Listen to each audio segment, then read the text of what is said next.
CD2. Test 3. You will hear a number of different recordings, and you will have to answer questions on what you hear. There will be time for you to read the instructions and questions, and you will have a chance to check your work. All the recordings will be played once only. The test is in 4 sections. At the end of the test, you will be given 10 minutes to transfer your answers to an answer sheet. Now turn to Section 1. Section 1. You will hear a telephone conversation between a travel company employee and a customer. First, you have some time to look at questions 1 to 5.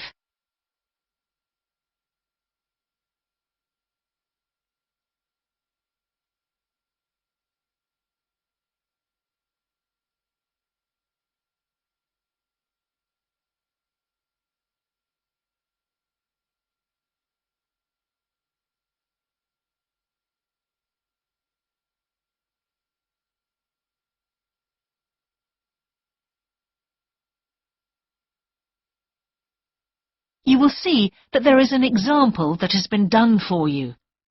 On this occasion only, the conversation relating to this will be played first. Greek island holidays, can I help you? Yes, I hope so. I have a friend who's just come back from Corfu, and she's recommended some apartments in Arelis. She thought they might be on your list. Arelis, let me see. Can you give me the names? Yes, the first's Rose Garden Apartments. I'd like to go with another friend in the last week of October. Well, we've got a lovely studio flat available at that time. I'm sure you'd enjoy the entertainment program there too, with Greek dancing in the restaurant. The entertainment program offers Greek dancing, so Greek dancing has been written in the space. Now we shall begin. You should answer the questions as you listen, because you will not hear the recording a second time. Listen carefully and answer questions 1 to 5. Greek island holidays, can I help you? Yes, I hope so. I have a friend who's just come back from Corfu, and she's recommended some apartments in Arelis. She thought they might be on your list. Arelis, let me see. Can you give me the names? Yes, the first's Rose Garden Apartments. I'd like to go with another friend in the last week of October. Well, we've got a lovely studio flat available at that time. I'm sure you'd enjoy the entertainment program there too, with Greek dancing in the restaurant. And the cost for each of us? £219. That sounds very reasonable. I'm just jotting down some notes. Now, the second one she mentioned was called Blue Bay. Blue Bay. Yes, in fact, that's very popular, and it has some special features. Really? The main attraction is the large swimming pool with salt water. Much healthier, I understand. That's right. And it isn't far from the beach either, only 300 metres. And only around half a kilometre to some shops, so you don't have to be too energetic. Is it much more expensive than the first one? Let me just check. I think at the time you want to go, it's around £260. No, £275 to be exact. Right, I've got that. Now, there are just 2 more apartments to ask you about. I can't read my own writing. Something to do with sunshine, is it? I think you meant the Sunshade Apartments. They're on a mountainside. Any special features? Yes, each room has its own sun terrace, and there are shared barbecue facilities. Ooh, sounds lovely. Yes, it is rather well equipped. It also provides water sports. It has its own beach. There are facilities for water skiing. Any kite surfing? My friend's quite keen. Not at the hotel, but I'm sure you'll find some in Arillis. There's also satellite TV in the apartments. And how much is that one? £490 with 2 sharing. You mean £245 each? I'm afraid not. Each person has to pay that amount, and there must be at least 2 in an apartment. Oh, I don't think that would be within our budget, unfortunately. And the last one sounds a bit expensive too. The Grand? Actually, it's quite reasonable. It's an older style house with Greek paintings in every room and a balcony outside. Sounds nice. What are the views like? Well, there are forests all round, and they hide a supermarket just down the road, so that's very useful for all your shopping needs. There's a disco in the area too. And the price? £319 at that time, but if you leave it till November, it goes down by 40%. Too late, I'm afraid. Well, why don't I send you a brochure with full details, Miss... Nash. But don't worry about that. I'm coming to Upminster soon, and I'll call and get one. I just wanted to get an idea first. Well, that's fine. We've got plenty here when you come. Before you hear the rest of the conversation, you have some time to look at questions 6 to 10.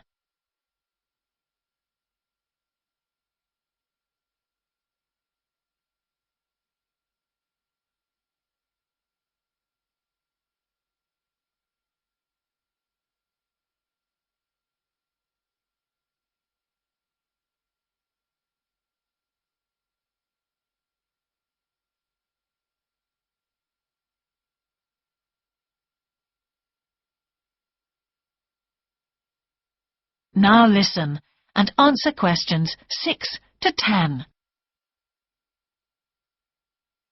If you've got a minute, could I just check a couple of points about insurance?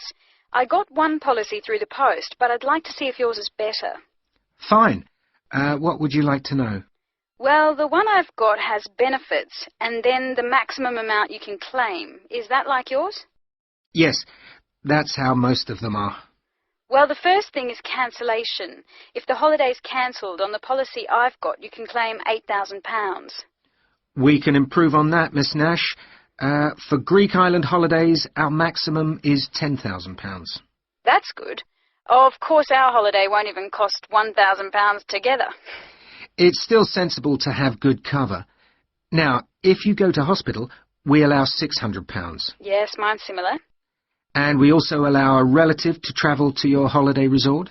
My policy just says their representative will help you. You can see there's another difference there. And what happens if you don't get on the plane? Nothing, as far as I can see on this form. Don't you have missed departure? No, I'll just jot that down. We pay up to £1,000 for that, depending on the reason.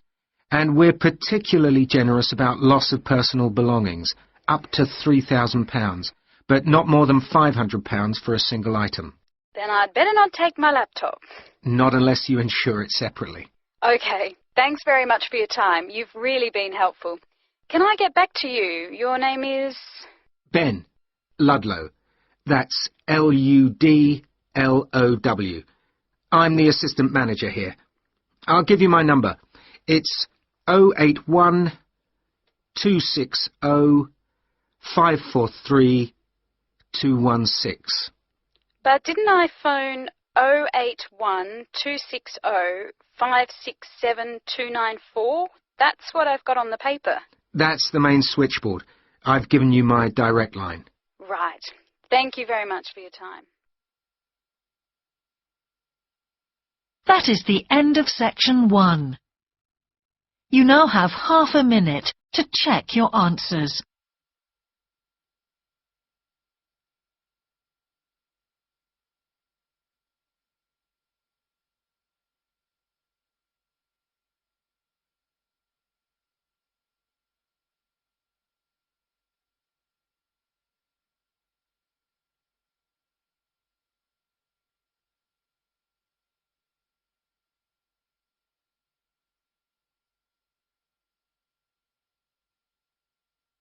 Now turn to section 2.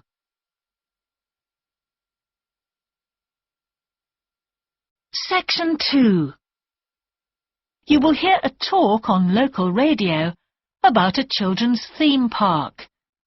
First, you have some time to look at questions 11 to 13.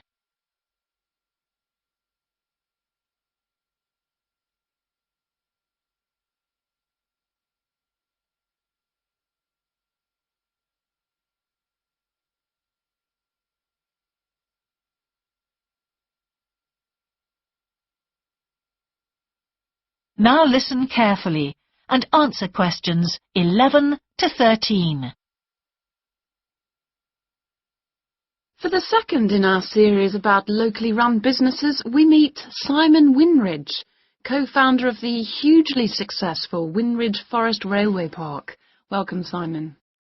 Now, perhaps you can begin by telling us a little bit about how it all started. Well, during the 1970s, my wife Liz and I had just acquired 80 acres of sheep farming land, and we decided to settle down and have children. Pretty soon we had a daughter, Sarah, and a son, Duncan. The place was wonderful for the kids. They particularly loved trains and gradually built up an enormous network of miniature railway track. I began to develop larger-scale models of locomotives, but we didn't think anything more of it until I went on a trip to a theme park near Birmingham and decided we could do a much better job. So we set up a small one ourselves, based on the miniature railway, and we opened to the public for just a month that year, 1984, in July, our driest month, because our children said they didn't want our guests to have a miserable wet visit. I dealt with park business and Liz carried on with the farm work. It soon became clear that we were onto a winner.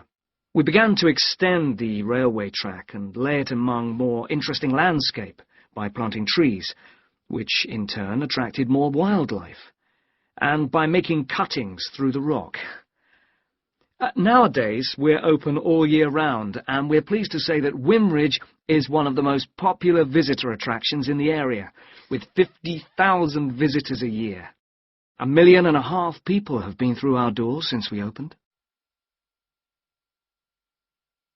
Before you hear the rest of the talk, you have some time to look at questions 14 to 20.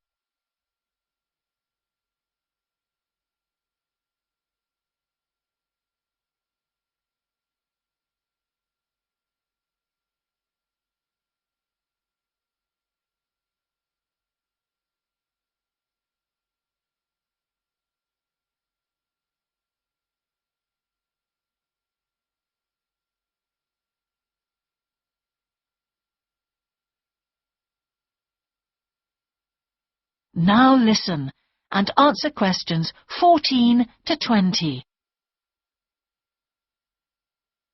All these visitors mean we have had to expand our operation, and it's now a truly family concern.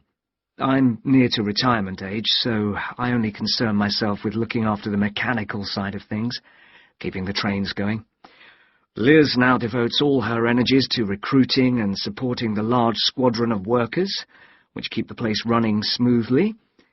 We're really pleased that, after some years away teaching, Sarah has now returned to the park and makes sure the visitors are kept fed and watered, which keeps her pretty busy, as you can imagine. Our son Duncan has been a stalwart of the park for the last 10 years, taking over from me in the area of construction, and I'll say a little bit more about that in a moment. And his new wife, Judith, has also joined the team in charge of retail. That's becoming a tremendous growth area for us. A lot of people want to buy souvenirs. Mm-hmm. So have you finished your development of the site for the moment? Not at all. We're constantly looking for ways to offer more to our visitors. The railway remains the central feature, and there's now 1.2 kilometres of the line laid, but we'd like to lay more. Because of the geology of the area, our greatest problem is digging tunnels, but we're gradually overcoming that. We're also very pleased with a new installation of the go-kart arena, which is 120 square metres in area. Again, the problem is the geology. We had to level the mounds on the track for safety reasons. We wanted to enable 5 to 12-year-olds to use the go-karts. And the main attraction here is the Formula One kart. We've known fights to break out over who gets it. And then, finally, to our most recent development, which is the landscape swimming pool. That is the end of section 2. You now have half a minute to check your answers.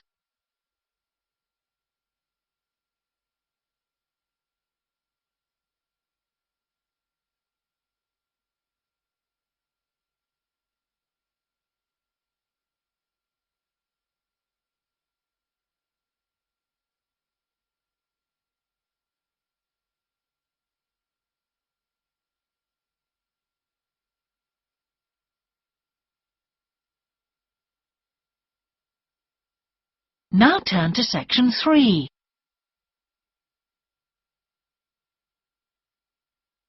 Section 3. You will hear a geography student called Caroline discussing her dissertation with her tutor. First, you have some time to look at questions 21 to 23.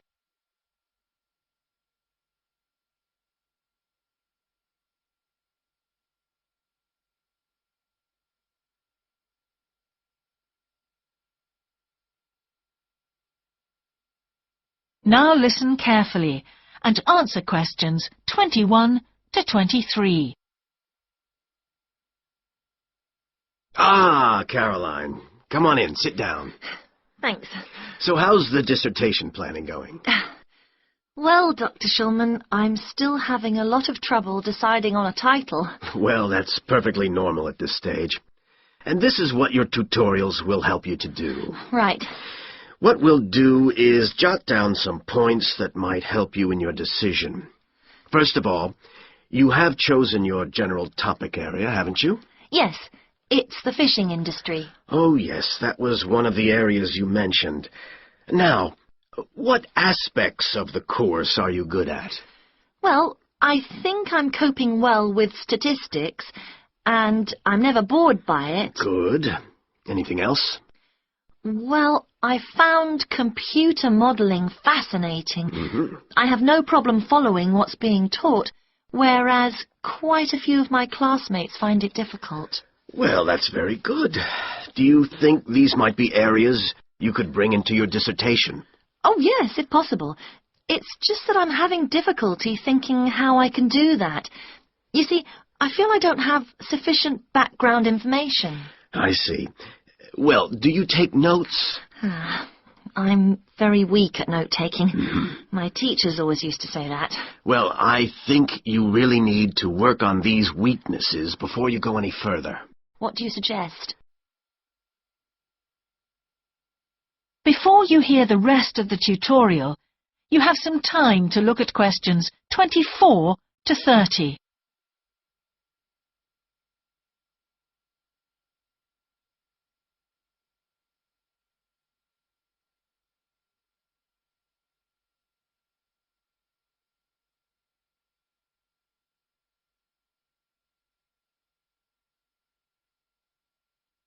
Now listen and answer questions 24 to 30.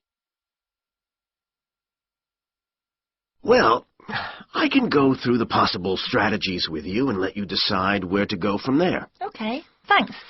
Well, some people find it helpful to organize peer group discussions. You know, each week a different person studies a different topic and shares it with the group. Oh, right. It really helps build confidence. Yeah. You know, having to present something to others. I can see that. The drawback is that everyone in the group seems to share the same ideas. They keep being repeated in all the dissertations. Okay. You could also try a service called Student Support. It's designed to give you a structured program over a number of weeks to develop your skills. Sounds good. Yes. Unfortunately, there are only a few places. But it's worth looking into. Yes, of course. I know I've got to work on my study skills. And then there are several study skills books you can consult. Right. They'll be a good source of reference. But the problem is, They are sometimes too general. Yes, that's what I've found. Other than that, I would strongly advise quite simple ideas, like using a card index. Well, yes, I've never done that before. It's simple, but it really works because you have to get points down in a small space. Another thing I always advise is don't just take your notes and forget about them. Read everything 3 times. That'll really fix them in your mind. Yes. I can see it'd take discipline, but... Well, if you establish good study skills at this stage, they'll be with you all your life. Oh, yes, I completely agree. It's just that I don't seem to be able to discipline myself. I need to talk things over. We'll be continuing these tutorials, of course. Let's arrange next month's now. Let's see.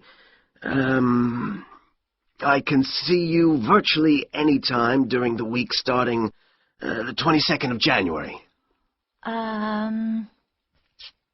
What about the 24th? I'm free in the afternoon. Sorry, I'm booked then. What about the following day? The Thursday? Yeah? I can make the morning. Fine. We'll go for the 25th then. That's great. Thanks.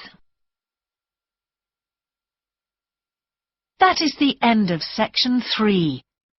You now have half a minute to check your answers.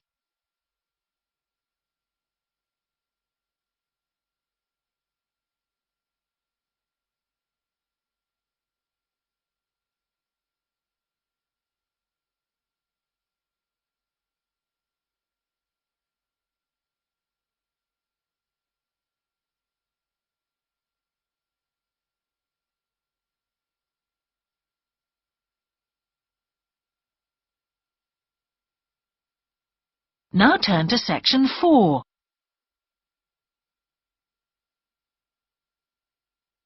Section 4. You will hear part of a lecture about an experimental design for a house. First, you have some time to look at questions 31 to 40.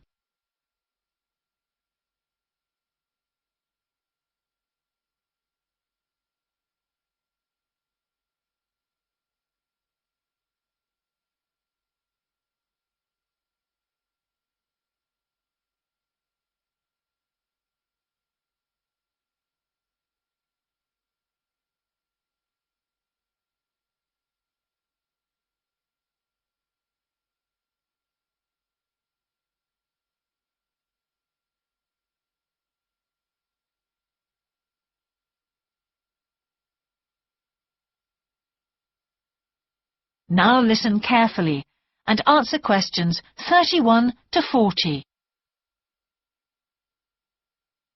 Good morning. In the last few lectures, I've been talking about the history of domestic building construction.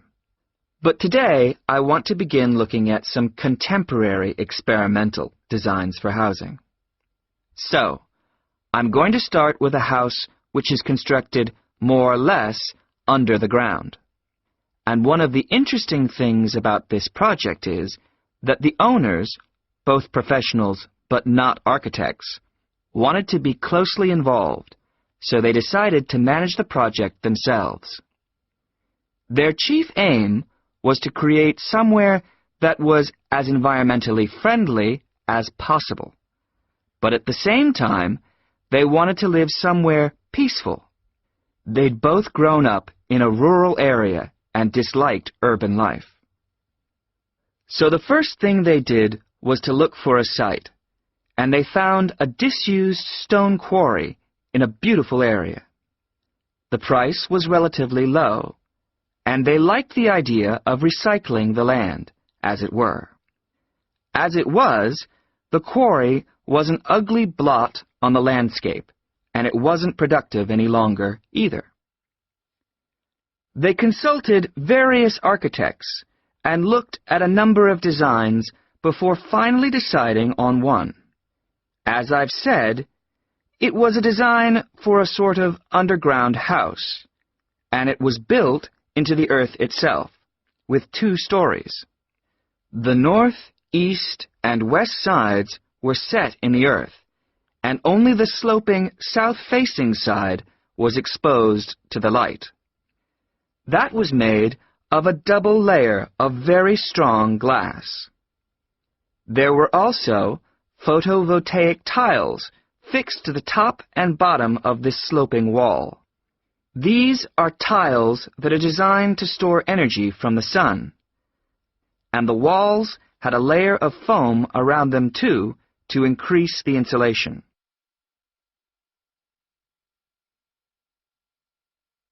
Now, what is of interest to us about this project is the features which make the building energy efficient. Sunlight floods in through the glass wall, and to maximize it, there are lots of mirrors and windows inside the house. That helps to spread the light around. So that's the first thing. Light is utilized as fully as possible.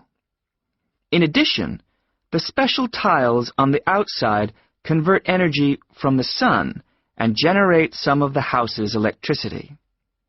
In fact, and it is possible that in future the house may even generate an electricity surplus, and that the owners will be able to sell some to the national grid. As well as that, wherever possible, recycled materials have been used.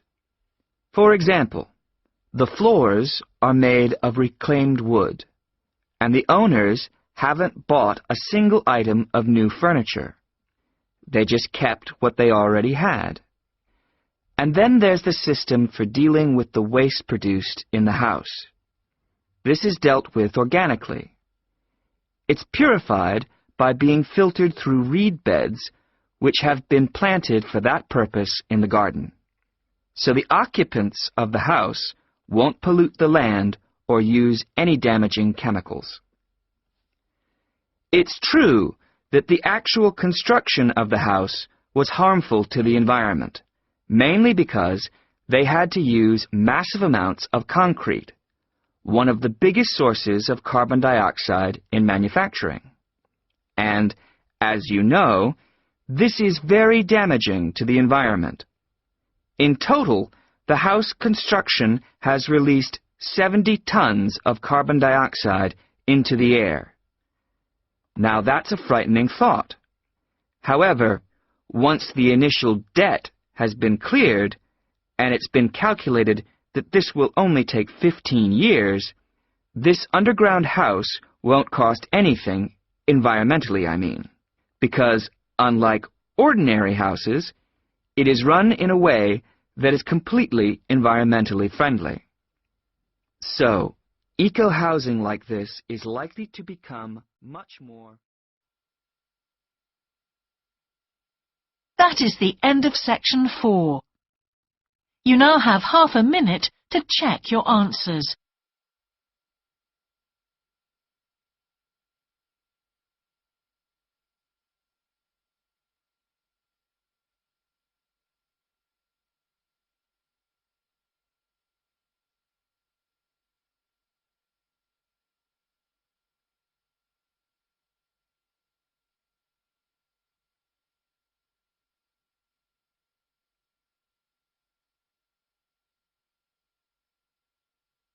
That is the end of the listening test.